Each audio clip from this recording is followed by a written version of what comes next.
प्रपंचात कर्मफळ म्हणजे काय हे फारसं आपल्याला सांगायला नको, कारण बहुतेक सगळी कर्म अशी असतात की त्याच्यामध्ये काही ना काहीतरी फळ हे लपलेलंच असतं.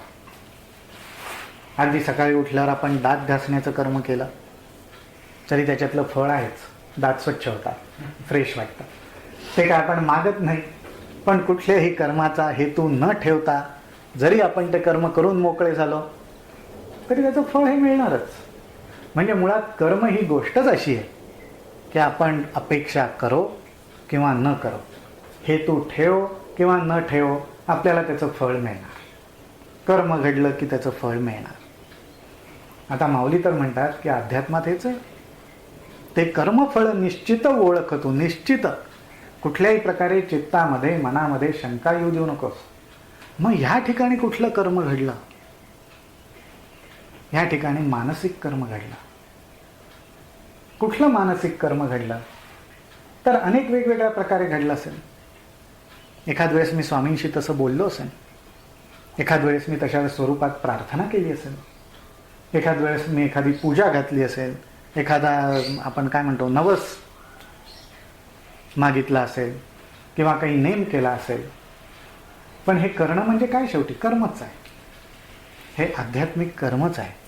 ह्या आध्यात्मिक कर्माचं फळ तुला, तुझी जे अपेक्षित आहे, जो हेतू आहे ते पूर्ण करून तुला ते अपेक्षित फळ मिळतं.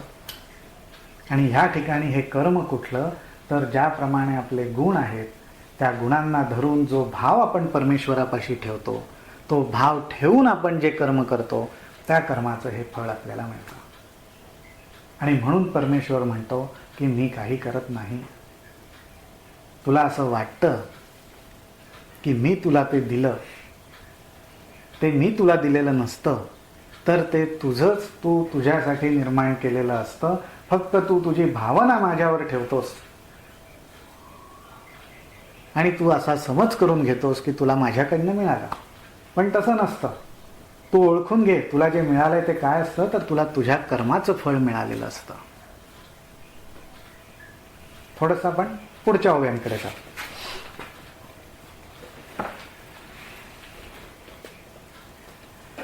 आता हा अगदी अत्यंत व्यावहारिक प्रॅक्टिकल असा नियम माऊलींनी ह्या ओवीतनं दाखवलाय. माऊली असं म्हणतात, वांचुनी देते घेते आणिक, निभ्रांत नाही सम्यक, एथ कर्मची फळ सूचक मनुष्य लोकी. आपण ह्या लोकात जे जन्माला आलेलो तो मनुष्य लोक आहे. देवलोक, पितृलोक वगैरे वगैरे. तर हा मनुष्य लोक आहे. आणि ह्या मनुष्य लोकामधला नियम काय आहे? वाचुनी देते घेते आणिक, निभ्रांत नाही सम्यक. जन हे सुखाचे दिल्या घेतल्याचे. हे जे सगळे अगदी व्यावहारिक वेदांत आहे, व्यावहारिक अध्यात्म आहे, की आज आपले जे सगळे मनुष्य लोक म्हणून, मग त्याच्यात सोशलायझेशन असो, वर्कप्लेस असो, आपली पर्सनल रिलेशन्स असो, त्या सगळ्यांमध्ये काही ना काहीतरी देवाणघेवाण होतच राहत असते. वैचारिक स्वरूपाची असेल, भावनिक स्वरूपाची असेल, वस्तूंच्या रूपाने असेल, पण देवाणघेवाण ही आलीच. आणि तेच ह्या मनुष्य लोकातलं कर्म आहे. एथ कर्मची फळ सूचक मनुष्य लोकी. ही देवाणघेवाण होत राहणार. हा या मनुष्य लोकातला अगदी स्वाभाविक कर्म आहे की हे घडतच राहणार. आणि म्हणूनच आपल्याकडून सुद्धा जी परमेश्वराची उपासना, श्रद्धा, त्याला जी सुरुवात होते ती ही अशाच प्रकारची असते. ह्याच्यात कुठेही माऊली असं नाही म्हणत आहेत किंवा असं सांगण्याचा प्रयत्न नाही आहे की आपण जे करतो ते चुकीचं होत आहे, असा हेतू नाही आहे. सांगण्याचा हेतू असा आहे की जी सुरुवात होते, ज्या पद्धतीने आपण करतोय, तो एक टप्पा आहे, ती एक पद्धत आहे. आपल्याला त्याच्या पलीकडे जायचं आहे, आपल्याला खऱ्या ज्ञानापर्यंत जायचं आहे. आणि अशी आपल्याकडनं जी भक्ती होते, जे कर्म भक्तीमध्ये आपल्याकडनं घडतं, ते कसं घडायला पाहिजे हे आपल्याला यातनं समजून घ्यायचं आहे. हा खरा मूळ हेतू आहे. आणि म्हणून माऊली असं म्हणतात, जैसे क्षेत्री जे पेरिजे, ते वाचुनी आन न निपजे. आज गार्डनमध्ये धरून चालू तुम्ही सुंदर रोजेसचे सीड्स आणले आणि ती पेरलीत आणि रोज उठून वाट पाहत बसलात की याला जस्मिनची फुलं येतील, तर असं होणं शक्य आहे का? शक्य नाही. तुम्ही जे पेरणार तेच उगवणार. सफरचंदाचं बी पेरा आणि पूर्ण सीझनभर वाट पाहिजे याला आंबे कधी लागतात. हे होणं तसं शक्य नाही. आपण जे पेरणार ते उगवणार.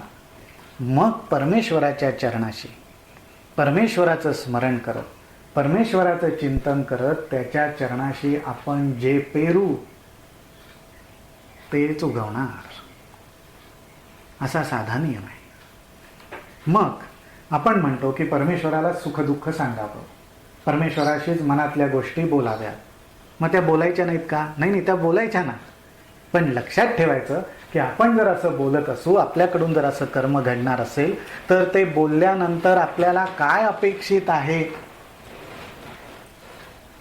हा त्यातला हेतू, हे त्यातलं एम, हे पक्क अगदी क्लिअर पाहिजे. की मी जर म्हटलं की ओके, माझी ही अडचण आहे, आज संध्याकाळी एक 10 मिनिटं जरा बसलो नामस्मरणाला, नामस्मरण झालं की एक 10 मिनिटं हे बोलून मी स्वामींच्या कानावर घालणार.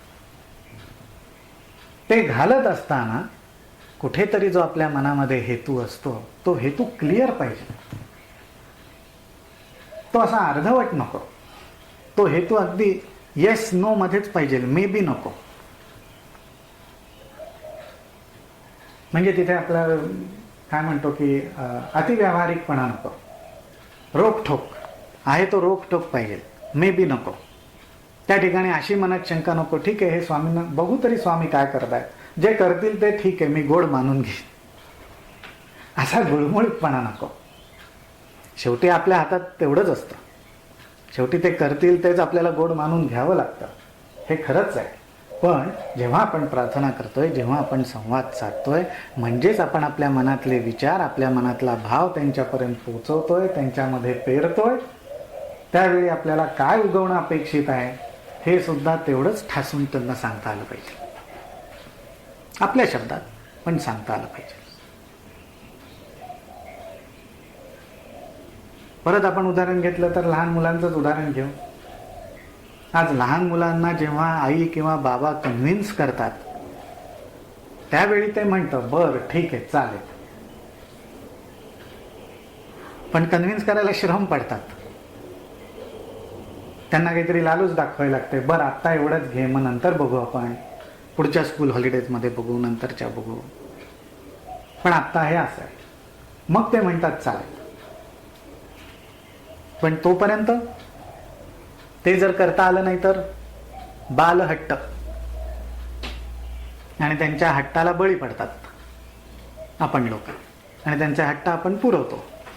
पण तो त्यांचा हट्ट म्हणजे काय असतं, तर त्यांना जे हवंय त्याच्याशी ते ठाम असतात. त्याच्याशी ते ठाम असतात की मला हे हवं म्हणजे हेच हवं, आत्ता नाही नंतर पण मला हेच हवं. आत्ता नाही देणार का, बरं नको देऊ, पण त्याच्या बदल्यात हे नको मला, जेव्हा देशील तेव्हा पण हेच दे. हा ठाम निश्चय कर्मफळाच्या ठिकाणी, हेतूच्या ठिकाणी हा आपला ठाम निश्चय पाहिजे. तिथं तो गुळमुळीतपणा नको, आणि मग आपल्याला जे पाहिजे ते पेरायला हरकत नाही. असो, जैसे क्षेत्री जे पेरीजे, ते वाचुनी आन न निपजे, का पाहिजे तेची देखीजे दर्पणाधारे. या पहिल्या उदाहरणाला माऊलींनी आता एक जरा दुसऱ्या उदाहरणाने जोड दिली की ज्याप्रमाणे जे पेरू तेच उगवतं, त्याचप्रमाणे का पाहिजे तेची देखीजे दर्पणाधारे. म्हणजे आरशासमोर जे आपण ठेवू तेच आरशात दिसणार,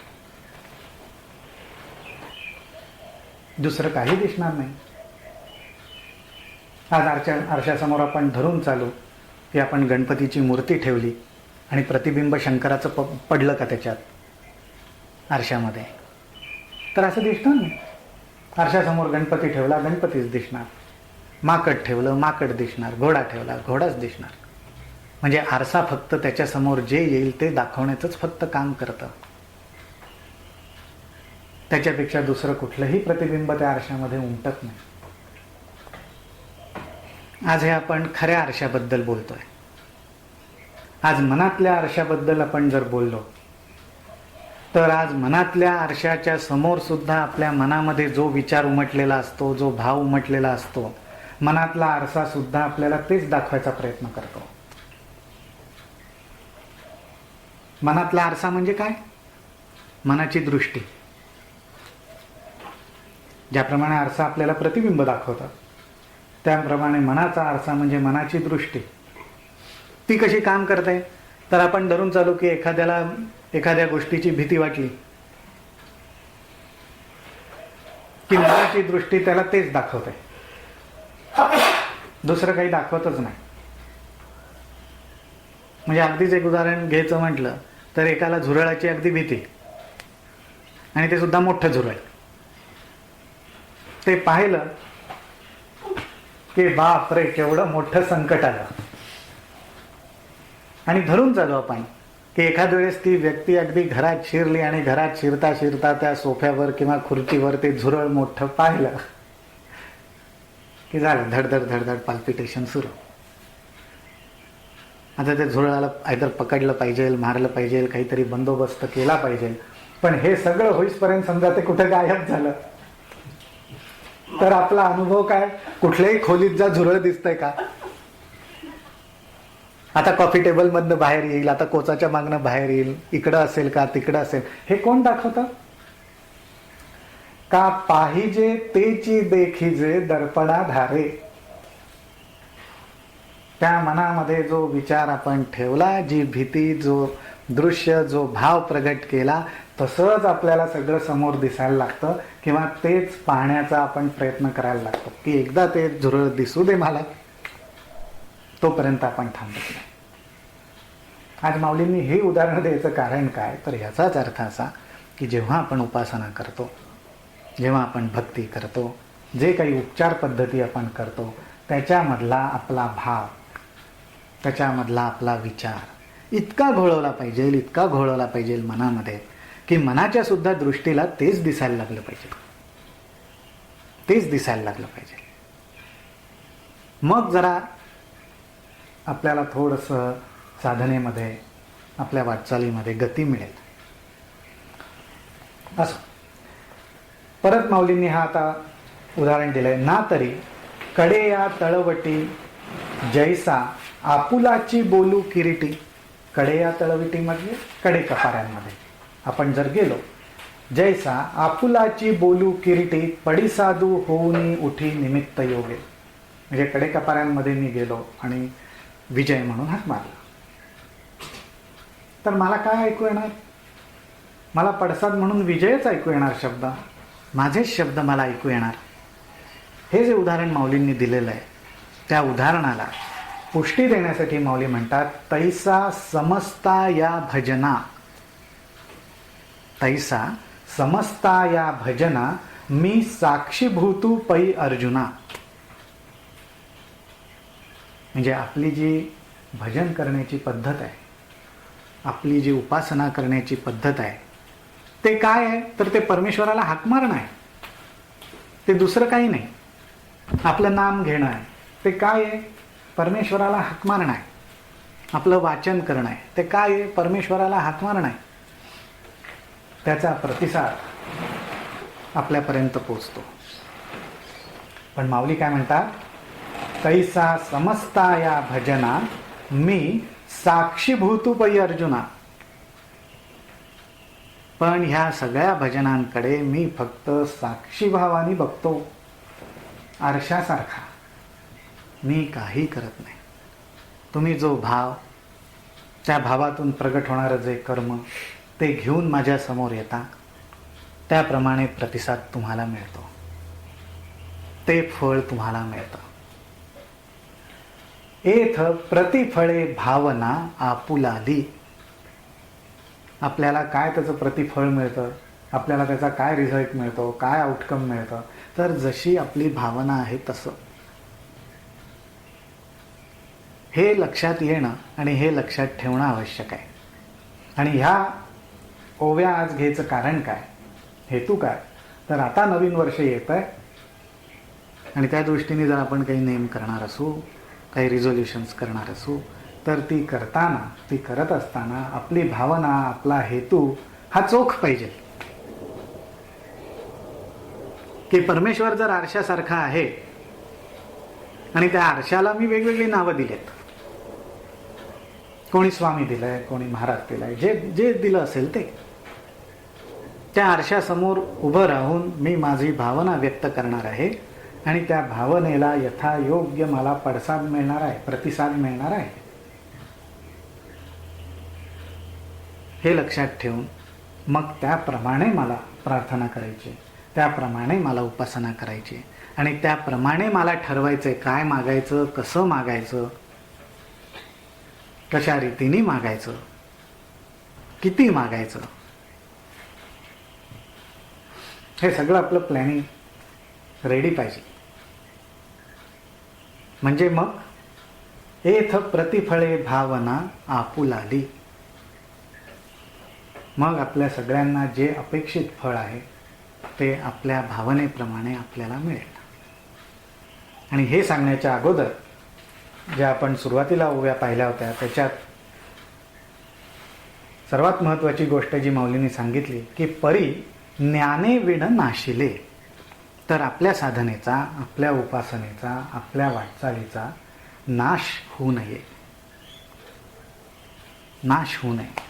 जसं आपण म्हणतो की दूध नासलं तशी आपली साधना अगदी दुधासारखी आहे, छान आहे, त्याच्यावर साय पण धरते, पण नासून गेलं दूध. असं होऊ नये. तर त्यासाठी आपली भावना, आपले विचार हे परमेश्वरापर्यंत जेव्हा आपण पोचवतो वेगवेगळ्या उपचार पद्धतीने, त्याच्यातला आपला हेतू हा अगदी स्पष्ट पाहिजे. आणि दुसरी महत्त्वाची गोष्ट म्हणजे एकेच ठिकाणी ठाम विश्वास पाहिजे. एकेच ठिकाणी.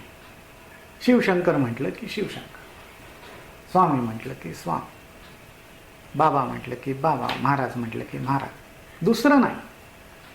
मी कोणासमोर जाऊन जर उभं राहायची वेळ आली किंवा उभं राहिलो, मला जर मागायची वेळ आलीच तर माझा आरसा ठरलेला आहे. कोणासमोर जाऊन उभं राहायचं ते ठरलेलं आहे. त्या आरशामध्ये कोणाची इमेज कल्पना करायची ते ठरलेलं आहे.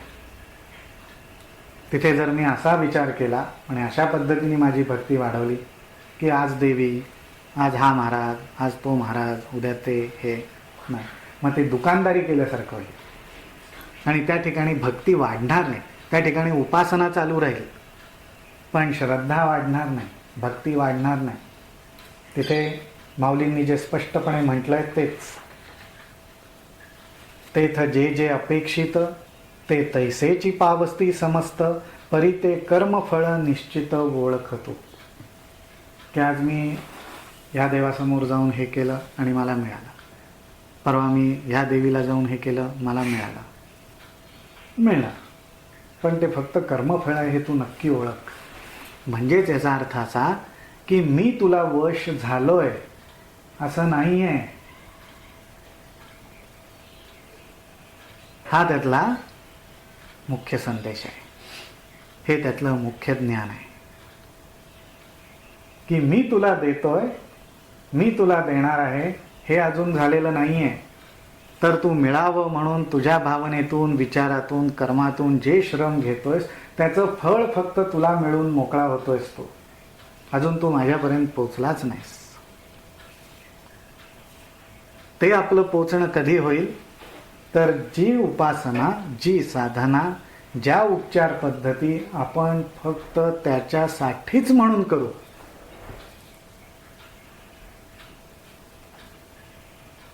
फक्त त्याच्यासाठीच म्हणून करू, ह्या अवस्थेला पोचायचं आहे आपल्याला. आज आपल्याला लगेच असं करायला लागायचं आहे असा हेतू नाही किंवा असं व्हायला पाहिजे असा हेतू नाही. आपण पहिल्या काही पायऱ्यांवर आहोत पण आपल्याला पोचायचं आहे कुठपर्यंत.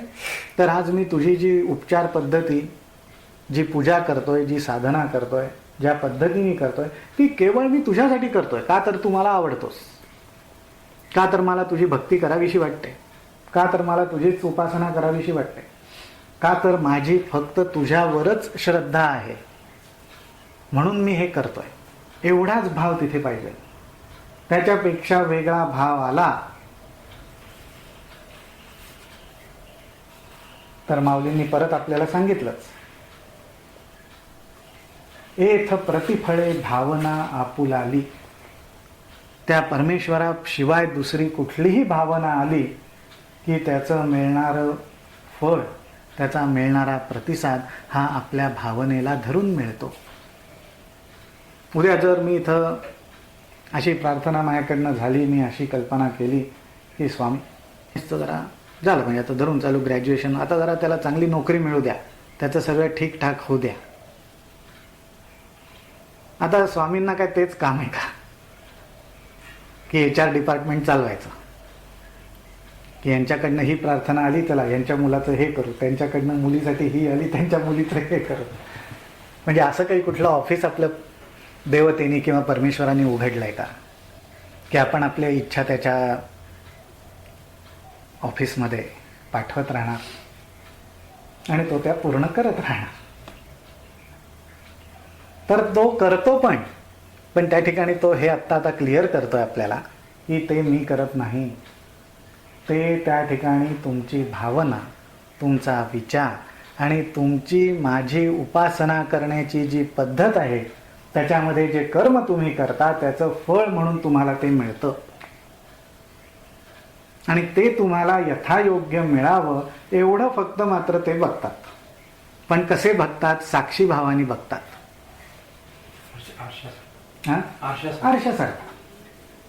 आरशासारखं तेवढंच ते बघतात. मग आपल्याला कुठल्या अवस्थेपर्यंत पोचायचं आहे? तर मी जे करतोय, नामस्मरण करतोय, साधना करतो, वाचन, ते मी फक्त तुझ्यासाठी करतो.